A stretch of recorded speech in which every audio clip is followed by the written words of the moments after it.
अस्सलाम वालेकुम। Welcome back to our channel MCQs platform.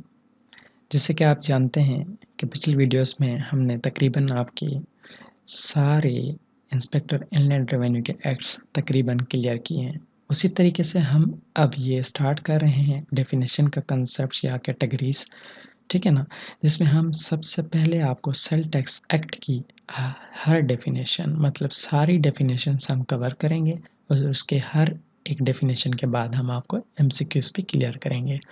उम्मीद है कि आपको income tax, federal excise act and sale tax के बाकी वीडियोस भी पसंद आई होंगी, जिसमें आपने बहुत अच्छे तरीके से गेन किया होगा कि एग्जामिनर एमसीक्यूज पूछ कैसे सकता है।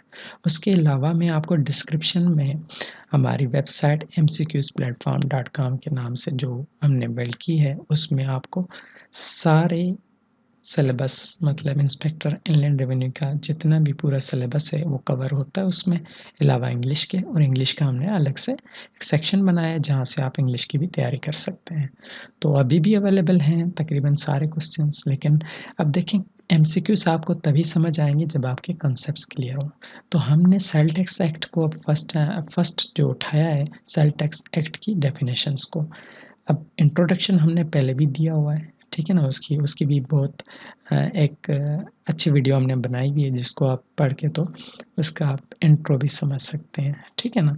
अब हम आते हैं बारी बारी एक एक डेफिनेशन समझाएंगे और उसके हर लास्ट में हम आपको एक जो एमसीक्यूज भी कंसेप्ट क्लियर करने के लिए बना के दिखाएंगे कि कैसे क्वेश्चन पूछ सकता है, जिसके बाद आप खुद भी क्वेश्चन बना सकते हैं। लेकिन हम डेफिनेशन अपनी नहीं बना सकते, हम एक्ट को अपना नहीं बना सकते। हम एक्ट उसमें से उठाएंगे जो कि फेडरल बोर्ड ऑफ रेवेन्यू ने या पाकिस्तान के सारे सेल टैक्स एक्ट या इनकम टैक्स एक्ट या फेडरल एक्साइज एक्ट सारे बने हुए, उसमें से हम डेफिनेशन उठा के समझाएंगे हम आपको कि ये कंसेप्ट होता क्या है। तो आए फर्स्ट डेफिनेशन जो बनती है सेल टैक्स एक्ट की, वो क्या है? Active tax payer.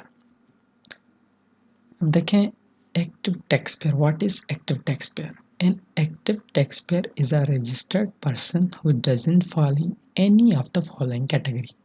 अब देखिए एक्टिव टैक्स पेयर ये कहता है कि एक्टिव टैक्स पेयर एक वो रजिस्टर्ड पर्सन है, वो बंदा है जो कि नीचे दी गई कैटेगरीज में फॉल ना होना चाहिए, ठीक है ना। अब देखें एक अगर बंदा जो ब्लैक लिस्टेड है, मतलब उसने कोई फ्रॉड किया है टैक्स में या टैक्स चोरी की है, तो वो ब्लैक लिस्टेड हो जाता है। अगर वो ब्लैक लिस्टेड है तो वो किस में फॉल नहीं होगा? एक्टिव टैक्स पेयर में। इसी तरीके से एक बंदा है जिसने फेलियर टू फाइल रिटर्न, मतलब वो अनेबल हुआ, मतलब अनेबल टू फाइल रिटर्न, वो नहीं दे सका, फाइल रिटर्न नहीं कर सका। क्या फाइल रिटर्न? मतलब वो टैक्स ड्यू डेट पे नहीं दे सका, तो वो क्या हो जाएगा? वो भी एक्टिव टैक्स पेयर में फॉल नहीं होगा, मतलब वो एक एक्टिव टैक्स पेयर नहीं कहलाएगा। इसी तरीके से unable to file return under section 114 to 115 ITO के मुताबिक, मतलब इनकम टैक्स ऑर्डिनेंस के तहत भी उसने फाइल रिटर्न ना की हो तो वो भी एक्टिव टैक्स पेयर नहीं कहलाएगा। और लास्ट में अनेबल टू फाइल क्वार्टरली और एनुअल विदहोल्डिंग टैक्स स्टेटमेंट। अब उस पर कितने भी आईटीओ के हिसाब से इनकम टैक्स ऑर्डिनेंस सेक्शन 165 के तहत अगर वो फाइल रिटर्न क्वार्टरली या तिमाही या एनुअल विदहोल्डिंग, जितने भी उसके ऊपर विदहोल्डिंग टैक्स बनते हैं, मतलब रहे हुए जितने भी हैं, अगर वो भी वो अनेबल है, मतलब नहीं दे सका, पे नहीं कर सका टाइम पे, तो वो भी एक्टिव टैक्स पेयर नहीं कहलाएगा। अब इसके अलावा जितने भी बाकी, मतलब अगर वो दे रहा है टाइमली टैक्स और मतलब ड्यू डेट पे दे रहा है, ड्यू डेट से पहले ही दे रहा है, तो उसको हम एक्टिव टैक्स पेयर कहलाएंगे। अब इसके तहत हमने एक क्वेश्चन बनाया है, तो आपको अगर हम आपको ये कंसेप्ट क्लियर करना चाहते हैं कि एक एग्जामिनर कैसे क्वेश्चन बना सकता है, कैसे आपसे क्वेश्चन पूछ सकता है टेस्ट में। An active taxpayer is one who doesn't fall in any of the following category. अब कौन सी कैटेगरीज?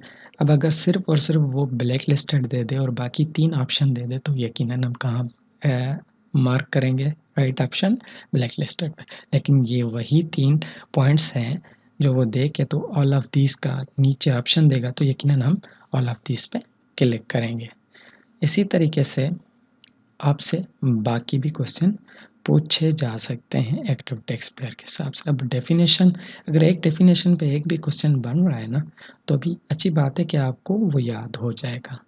आप जो सेक्शंस या डेफिनेशंस तब तक अच्छे तरीके से याद नहीं कर सकते जब तक आप एमसीक्यूज़ की शक्ल में उसको प्रैक्टिस करें। तो इसीलिए मैं आपको अभी डिस्क्रिप्शन में भी लिंक देने लगा हूँ, तो आप सेल टैक्स के, फेडरल एक्साइज एक्ट के और इनकम टैक्स के सारे एमसीक्यूज़ आप उधर प्रैक्टिस कर सकते हैं, जो कि ऑलरेडी हमने दिए हुए हैं।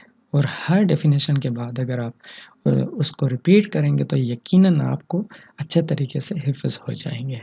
तो मुझे उम्मीद है आपको ये वीडियो पसंद आई होगी, और प्लीज़ इसको शेयर करें।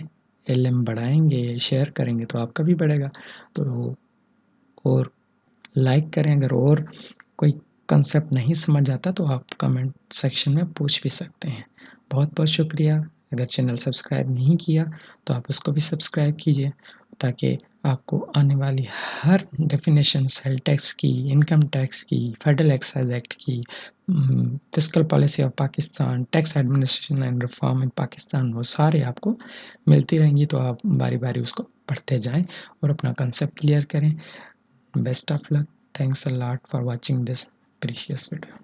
Thank you.